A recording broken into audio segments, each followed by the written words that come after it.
All right, you want to lose 30 pounds in 90 days? Yeah, I bet. Who doesn't? You want to do it, and you want it to be extremely easy. Of course. I can do this. I can make this happen. I can even show you. But the reality is, you know you, and I have a feeling I know you too. But anyway, welcome to Walk, Talk, Vent. Let's do this. Hi guys, welcome back. Listen, if you're on semaglutide, GLP-1 injectable type medications for weight loss, or if you're contemplating getting on one of these injectable type weight loss medications, you really owe it to yourself to subscribe to a YouTuber named Allie, and the name of her channel is Fit Flavor Fun, and I'll link it in the description of this video. She talks about super duper important things from different side effects, how you can go up in dosage and when to go up in dosage, when you should ask your doctor or healthcare professional about certain things that you might normally be afraid to ask, right? She also talks about interesting things that are super important, such as shortages with the medications and how that might affect your weight loss or weight gain. Additionally, this video, she's going to be talking about some of the new insurance requirements and some pitfalls that she wants you to avoid. So with that being said, without further ado, I'm going to zip my lip. Let's hear what Allie has to say. This is an important video, so listen up. Hey everybody, it's Allie. I'm on a fantastical weight loss journey. Hopefully you'll come along for the ride. I was just outside working in my garden and I was taking a break and I was reading through the support groups and I'm seeing a trend in insurance companies really squashing these GLP-1 medications, and I wanted to talk about it because people unfortunately are under the misunderstanding that insurance companies care about you. They don't. Let me just be perfectly clear. You are a number on a piece of paper, on a spreadsheet full of other people who are numbers. So they don't care about you specifically, and they don't care about your health. The fact that people are having so much success on these GLP-1 medications is phenomenal, and it was not something that the pharmaceutical companies anticipated, which is why we're having such a huge shortage, right? We're having all these issues. Back to insurance companies. So insurance companies, because these medications are so expensive and they will continue to be expensive for the next few years until the patents run out and we get some sort of generic, they are putting the kibosh on these medications, which means if you are prescribed a medication, a GLP-1, Ozempic, Wegovy, Zepbound, Mounjaro, it doesn't matter, Trulicity, it doesn't matter which one, they are only going to allow you to get that medication for a certain amount of time. Now, I'm still researching this, but so far it looks like most insurance companies, again, you're going to have to check with yours individually. It looks like for diabetes, they are letting it run. They'll allow you to be on the medication for 2 years. Other insurance companies, it's 1 year. For weight loss versions, right, like Zepbound, it's 1 year. Now, the other thing that you need to know is if you are on a weight loss version of the drugs, right, Wegovy and Zepbound, a lot of insurance companies are really cracking down on how much weight you're losing, which is incredibly unhealthy for our mental health, right? But there have been multiple posts at this point where people have been on the medication for 5 months or less. They've gone in for their first follow-up, right, with their doctor where you have to do your labs, make sure everything's going well, they weigh you, and they have not met the criteria that the insurance company has arbitrarily set, and therefore they are getting booted off of coverage for those medications. Now, guys, I find this terribly distressing and troubling and very scary, frankly, because a lot of medications that people are injecting into their body is having a phenomenal effect. It's helping them lose a lot of weight.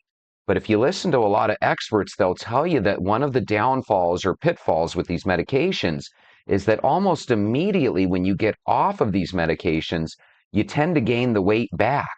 So if we have this time bomb situation where for a year or so you're able to take these medications and lose weight, and then all of a sudden the proverbial rug is pulled out from underneath you, you could end up gaining a lot of weight back and then some.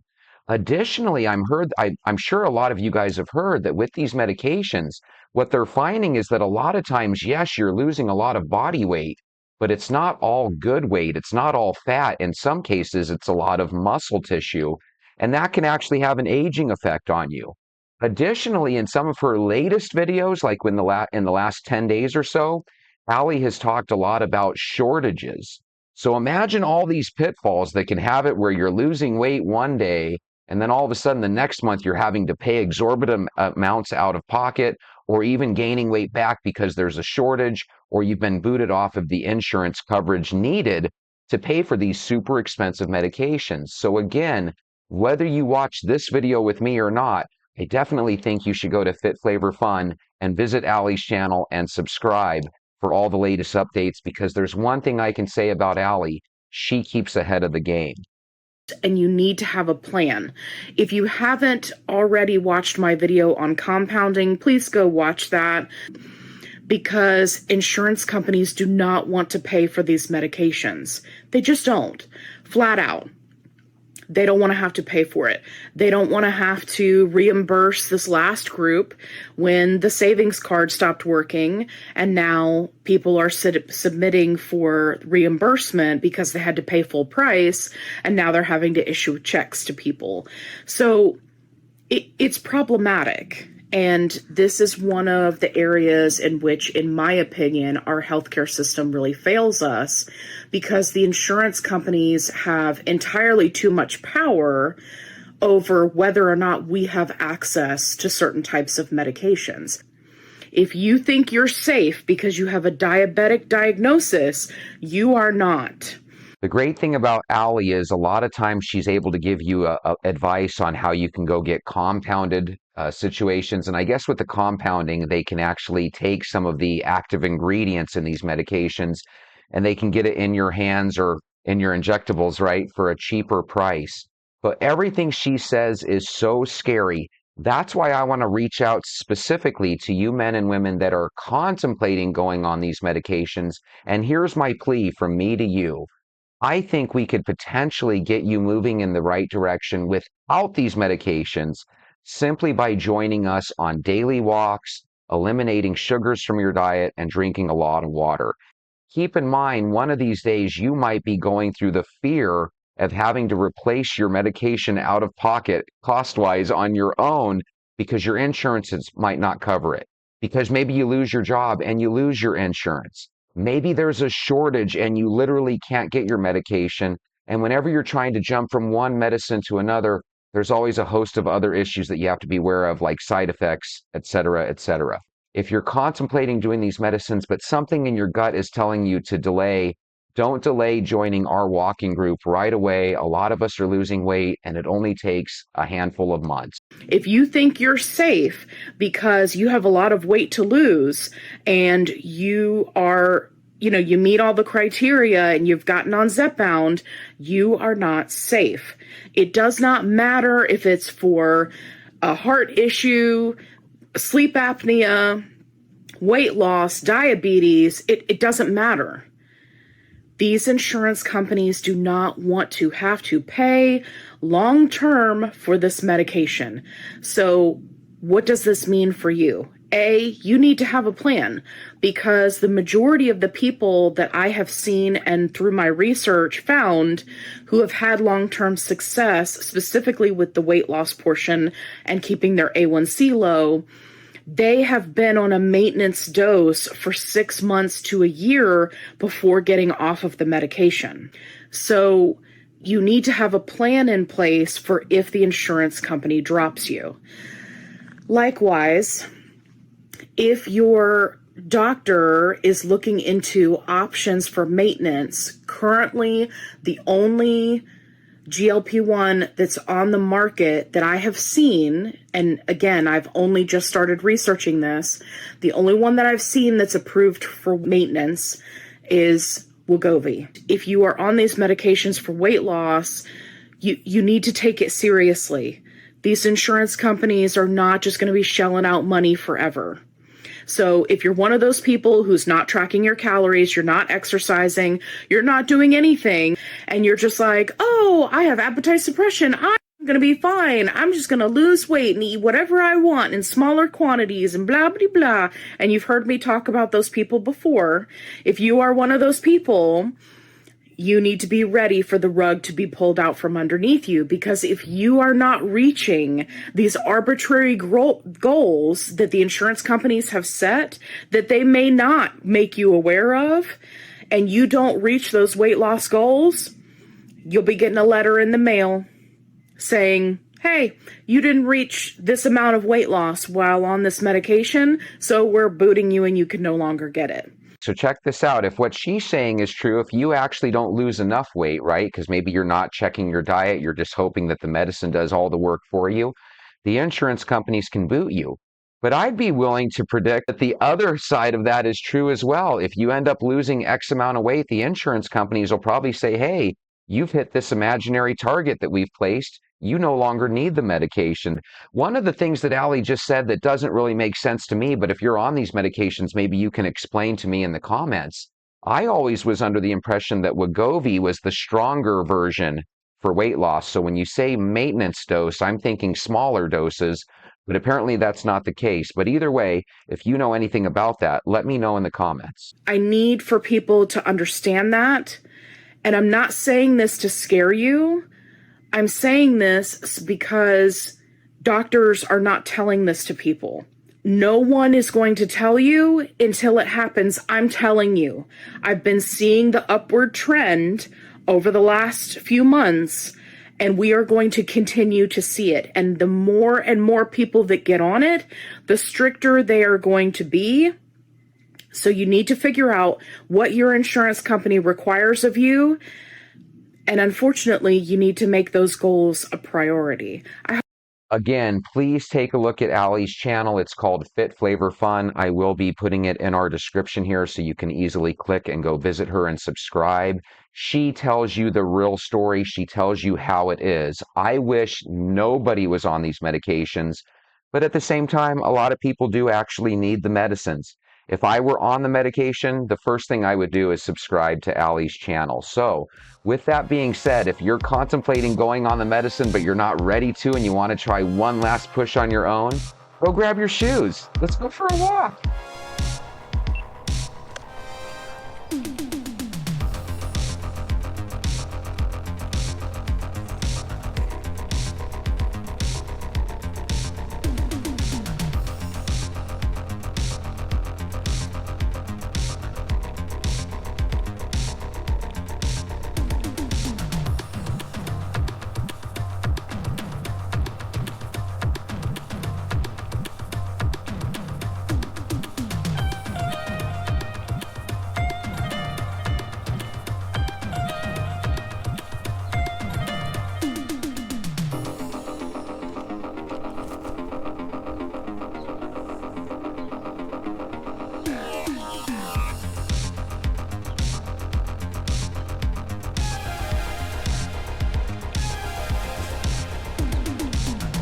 Good morning, Venters. How are you?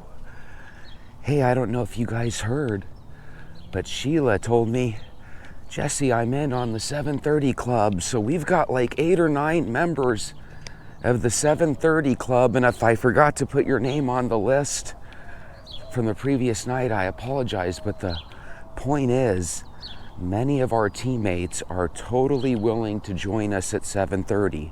So let me tell you a little bit about my experience. Last night, I ate the last bit of my dinner. It was part of like a chicken salad. And I ate that around 6. So last night I stopped eating at 6. But again, I didn't look at it as, hey, now we're going to do this intermittent fasting thing. No, not at all. I just, after you have your dinner, technically it should be okay if you're done for the day as far as, your eating is concerned. So now we have all of our teammates doing this. So again, I just want to reiterate, kind of like a broken record, if all of a sudden you look up and it's 9 o'clock and you've got a couple pretzels in your hand or something that you're snacking on, don't trip, don't freak out. Remember, even if you finish up your snack, and just remember the next day not to eat after your dinner, you're still going to have that situation where, hey, half the time I'm eating my last meal at 6, and half the time I'm still having that late night snack. Guys, I don't know if you agree with me or not, but I think that's still progress, and I think that's still better than just always having that midnight snack, So again, here's the cool thing. We are a really good team. We're very supportive of one another. If you ever are talking with somebody and all of a sudden you notice their comments disappear, it might be because they said something extremely rude or sassy and I had to hide their comments. So just know, if I hid your comment, you probably said something a little cruel, okay? And again, we don't really need negative talk when we've got such a positive team. So it looks like basically all of us that are constantly writing to each other, there's about 8, 9, 10 of us, we're doing the 7:30 club. So good for you, Sheila. Thank you for joining us on that. Lily, thank you for joining us on that. Lily, you're doing 2 baby steps this month. Oh, look, it's starting to rain a little. How nice. Oh gosh, it's starting to rain. So Lily, I'm impressed by you. Not only are you on your 5th day of no sugar now, maybe even your 6th day, but on top of that, you're gonna do the 7:30 rule with us as well. That's what I call taking a giant leap forward. So good for you. Good morning, sir. How are you? 2 beautiful golden retrievers. I don't know if you guys knew this or not, but guess who reached out to me and responded to a comment I left on his page? Apparently, Vic Hansen had 1 subscriber when I shared his video. And I'm so proud of our team and how encouraging our team is. Apparently, about 15 of us went over to Vic Hansen's page and we subscribed. So if you go check out Vic Hansen, the gentleman that we did a show on, he ended up getting really excited about all of us subscribing, and he promised me on his back and forth with me that he wasn't going to stop, he was going to keep going. So yay, Vic Hansen! God, that really excites me. Going into this last month, we have a team of us willing to do the 7:30 rule, which basically means we're willing to step it up. We all know that if we mess up on it, no big deal, just keep moving forward, right? Lily is stopping sugar, so she's doing 2 big steps. A couple of us, including Mala, have decided to give up the Diet Coke for the next month. And again, Mala, if you end up cheating on that, no big deal. Have your Diet Coke and then just start it up again the following day, no big deal.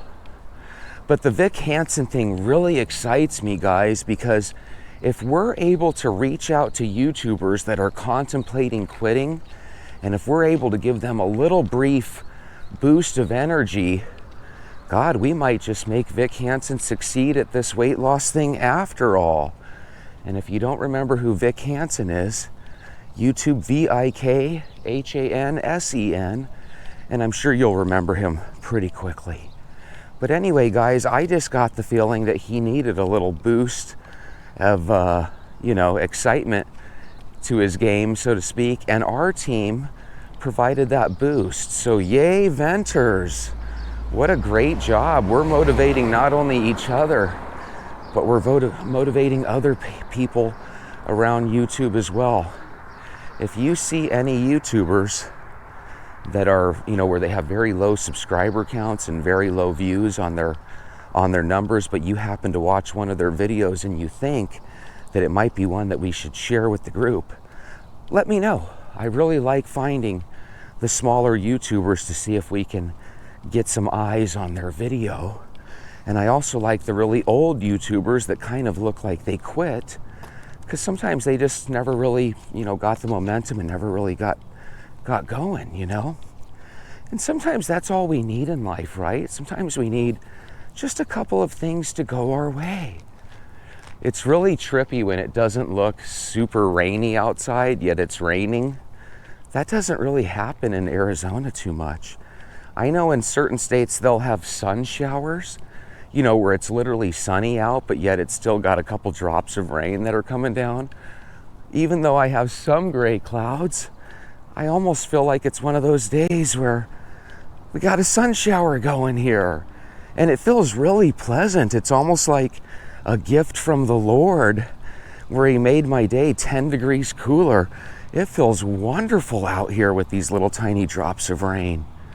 Speaking of wonderful, on the opposite side of wonderful is, oh my gosh, not again. So that's how I'm going to start this next little talk. Oh my gosh, not again. Did you hear about the barge that hit a bridge in Galveston this time? If you guys remember, last month it was a bridge in Baltimore that got hit, right? And today it's a oil barge hitting in Galveston, Texas, and apparently it dropped some oil into the water. And I hate whenever I hear that, because it's like, ugh.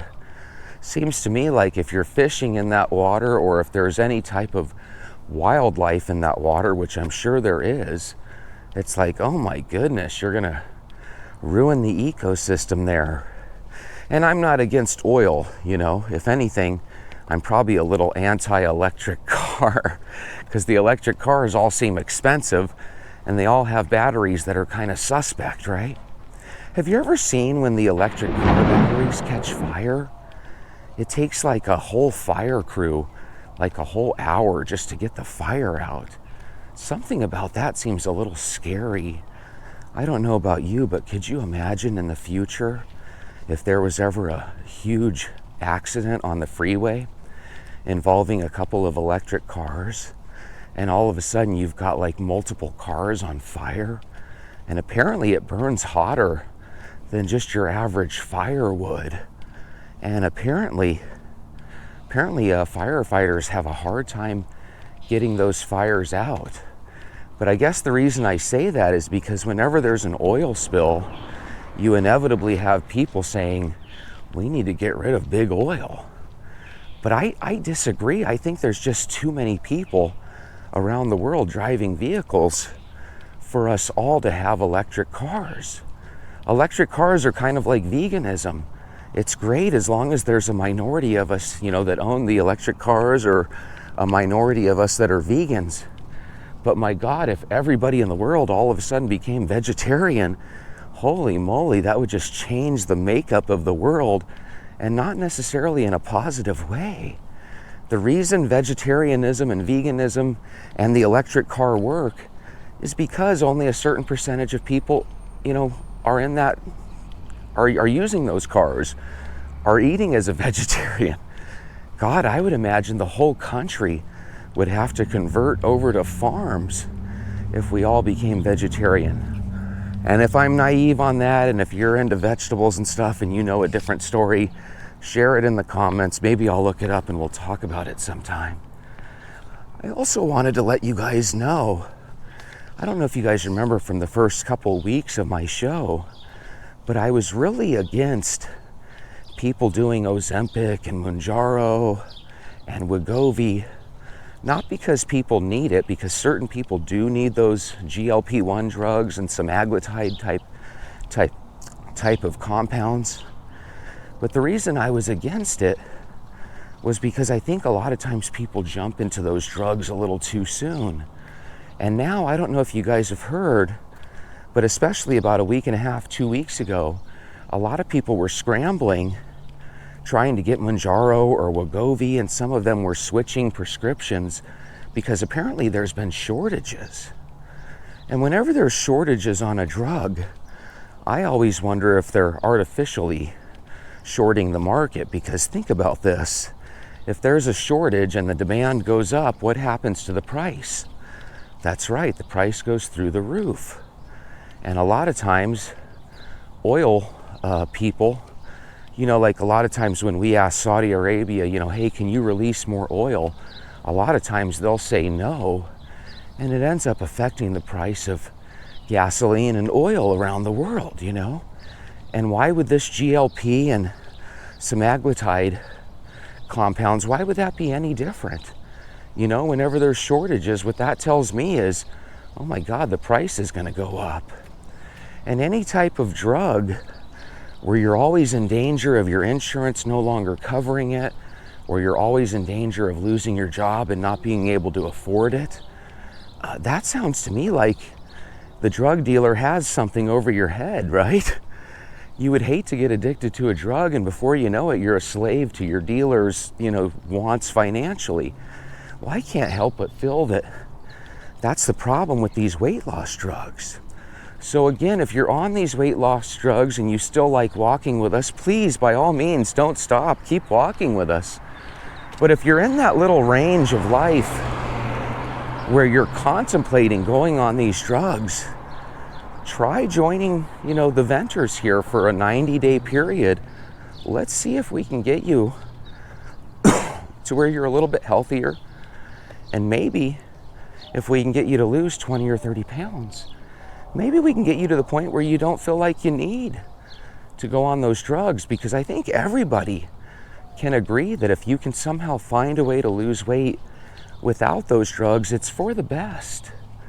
You know, I mean, literally, to have millions of people scrambling on how to get this drug just seems really, really out there and bizarre, you know?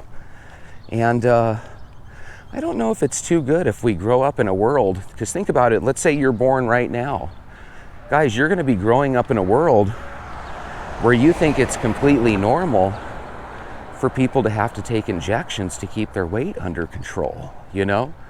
So again, if you're taking injections to keep your weight under control, I'm not against you, I promise. But if you're in a situation where you're contemplating going on those drugs, you know, if you can actually give it one more try with us, I think you owe it to yourself to, you know, owe it to yourself to do that. I really, really do. So we got good news with Vic. He seems excited. He's ready to get back into his workout routine. A lot of times, if you look at his videos, he describes his struggles and how he wants to quit. And I think that happens to all of us. I think it's real easy to quit. But that's where if you have a team like we do, it's a lot easier to keep going. So man, I'm really excited about this last month. Let me tell you a little bit about what happened to me.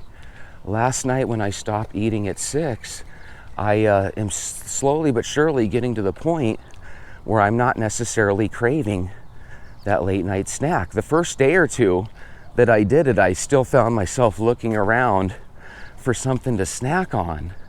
And again, if you end up taking a little bit of a snack, I don't think it's that big of a deal. But just know, it's those final steps that are gonna make us have that little bit of extra weight loss going into this final month. And I jumped on my scale yesterday and I hit 173, and that's a special number because when you're at 173, you're just a hop, skip, and a jump away from 169. And when you hit 169, all of a sudden you're in a different group. So imagine this, when I started, I was in the mid 180s, and I'm hoping by Monday I can pop into the 169s. And a great way to do that is to kind of get rid of that late evening snack, right? So guys, we've got so many things going for us. I've also been doing push-ups. I usually do 16 push-ups, and the last couple of days at lunch and in the afternoon, I ended up doing another group of 16 push-ups. So I told myself, okay, 16 times 3, I think that's 48. So imagine if all of a sudden for the rest of the month, instead of 16 push-ups a day, if I can bust out 48 to 50, that's going to be that little bit extra that helps me with my arms and my chest. Another weird thing that I'm doing, as goofy as it sounds, I'm trying to teach myself to tighten up my gut muscles. You know, when you're a young teenage guy, you're constantly flexing your muscles, right? And you never really realize it, but as you get older, we quit flexing our muscles and stuff. But in my case, I'm trying to retrain my gut to kind of flex. Will it help anything? Probably not. But I just don't really like how my body's losing weight, but my gut is still kind of there.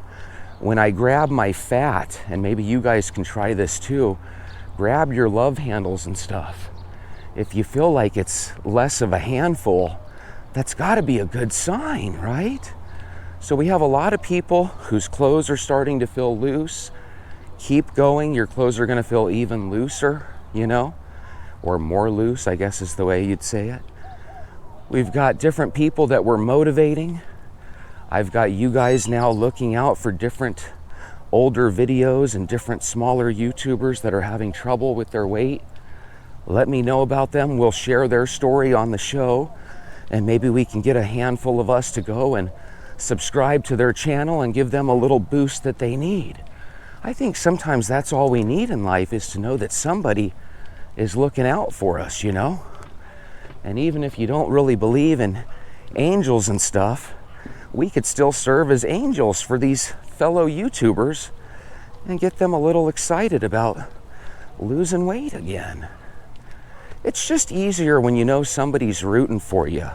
And that's one thing that I'm really impressed about you venters, is a lot of times I'll take a look at somebody that we showed on the show, or you know, where we shared their YouTube channel on the show, and a lot of times you guys have actually gone over there and started rooting for them, so to speak.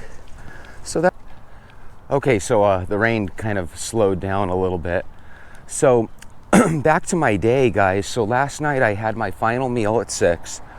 It's 4 or 5 days now that I haven't eaten in the evening. I forget what number it is. It doesn't really matter. The point is, we're doing this for the last month, right?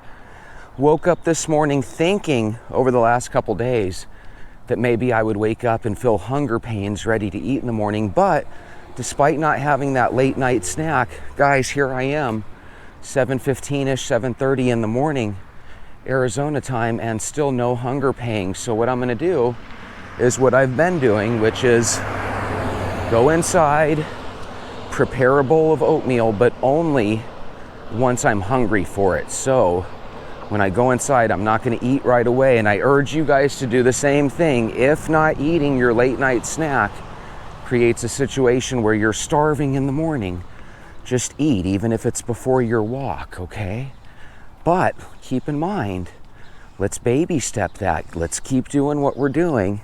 And ultimately, if you're having a bowl of oatmeal in the morning, even if you're hungry right now, give it a day or two, and you'll probably find that you're still able to, if not skip breakfast, you're still able to move your time for eating breakfast up a little.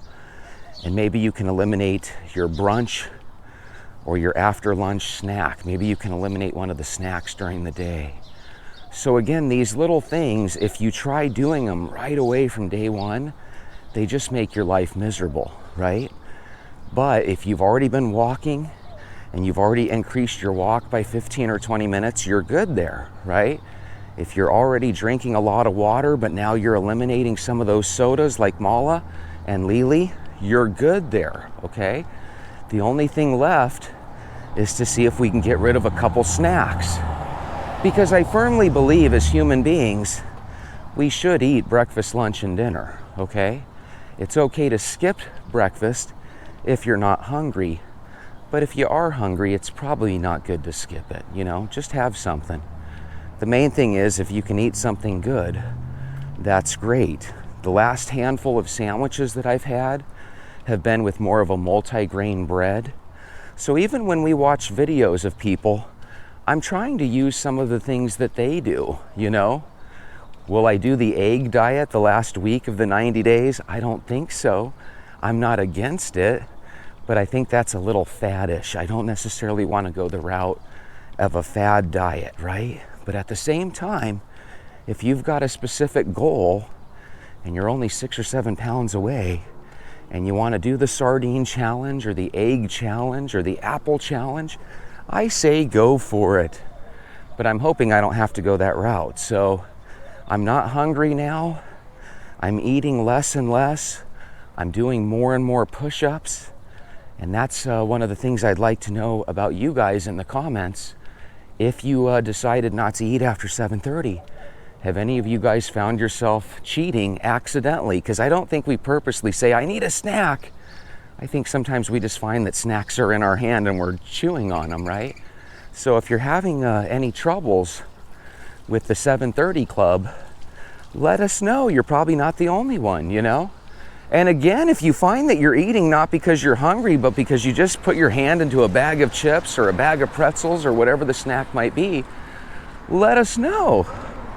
Because that goes back to my theory that a lot of people eat because they're bored. You know, what do you do at 9 o'clock when everyone else is going to bed and you're up watching TV by yourself? Super easy to go grab a bag of pretzels or junk food.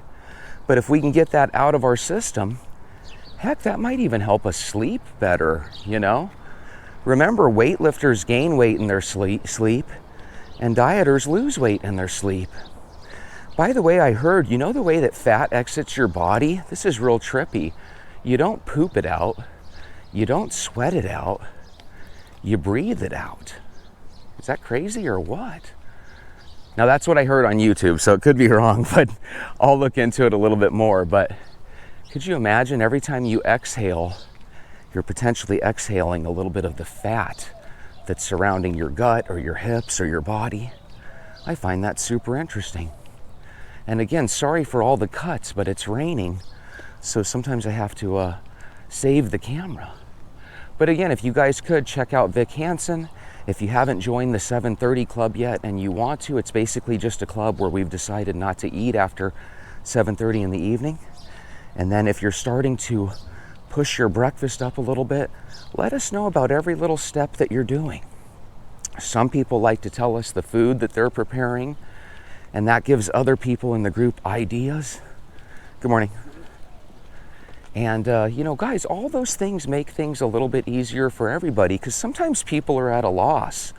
You know, hey, okay, I'm not allowed to have sugar. I'm not allowed to have this, that, and the other. What the heck am I going to eat? You know, we don't want to make eating some miserable thing where we feel like we only have 2 or 3 options. You know, so remember, the more things you can share with the group, the better, you know? So one of the little things I did, like I said, is instead of buying white bread, I decided to buy the whole grain bread. And I don't have sandwiches nonstop. But my thinking, if it's between a Whopper or a sandwich with some good high quality deli meat, you know, maybe I'll go with the sandwich over the Whopper. Still not the perfect meal, but probably a little bit more healthy than the Whopper. With that being said, it's raining. Have a wonderful day. I'll talk to you soon.